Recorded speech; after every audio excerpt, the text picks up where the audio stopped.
The Curious Lantern. Once upon a time, in the quiet town of Anandpur, there lived a boy named Arush.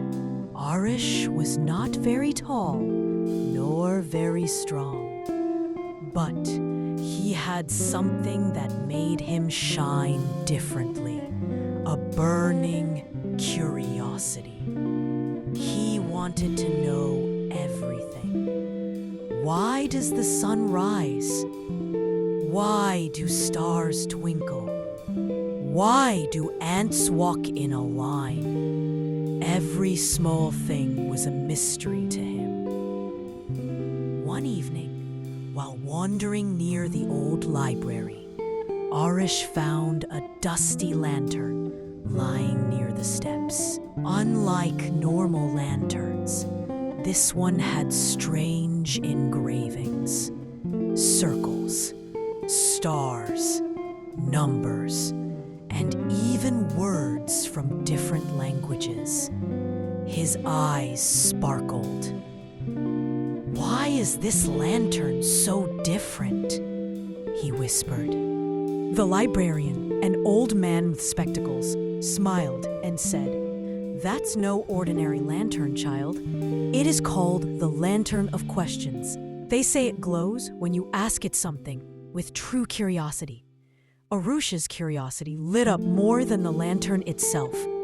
He picked it up, cleaned the dust, and whispered, "Why do stars twinkle?"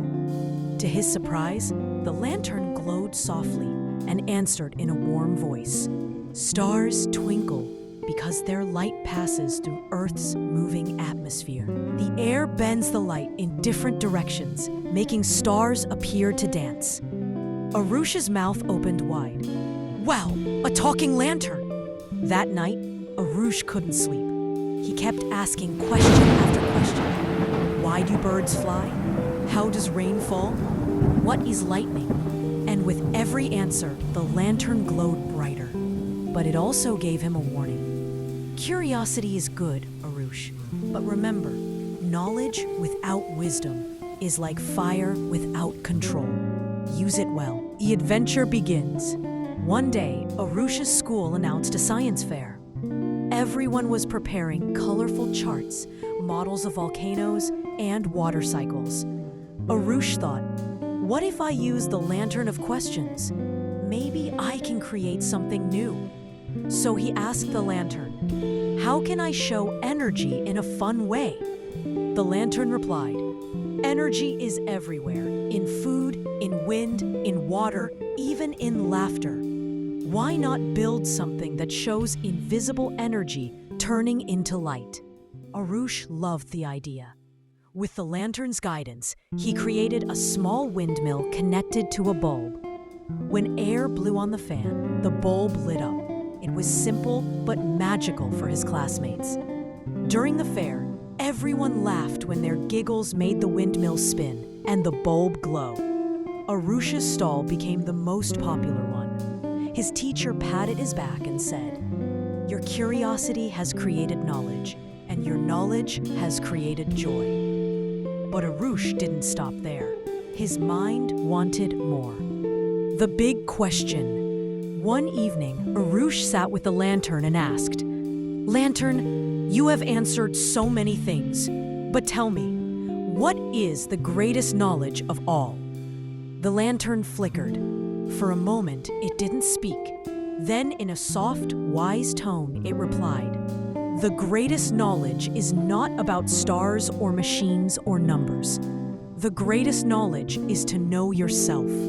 When you know your strengths, weaknesses, kindness, and purpose, you become brighter than the sun." Arush sat quietly. For the first time, he had no more questions. He realized that curiosity is not just about the world outside, but also about the world inside. The test of wisdom. A week later, something unusual happened in Anandpur. The town's main water tank developed a crack and water started leaking. Everyone panicked because summer was near and water was precious. People argued, "Call the engineers." "No, Block it with mud. No, build a new tank. Arush stood there, holding his lantern. He asked it silently, "How can we save the water quickly?" The lantern whispered, "Use simple knowledge. Think about water flow. If you divert the leaking water into a big pit, you can store it instead of wasting it. Later, it can be used for plants and animals." Arush ran to the elders and explained his idea. At first, they laughed. "You're just a child. What do you know?" But Arush didn't give up. He gathered his friends, dug a shallow pit near the tank, and placed bamboo pipes to guide the leaking water. Slowly, the pit filled like a small pond. Birds came, buffaloes drank, and the villagers finally understood. The headman said, "This boy has saved us. He combined curiosity with wisdom. We all must learn from him." The moral shines. That night, when Arush kept the lantern near his bed, it glowed more brightly than ever before. The lantern said, "My journey with you ends here, Arush. You no longer need me. Remember, curiosity is the seed, knowledge is the plant, and wisdom is the fruit. Always keep this balance." The lantern dimmed forever, but Arush didn't feel sad, because now the true lantern was glowing inside his heart. Moral of the story: curiosity makes us ask questions. Knowledge gives us answers, but only wisdom teaches us how to use them for good. If we balance all three, life becomes not just successful, but magical.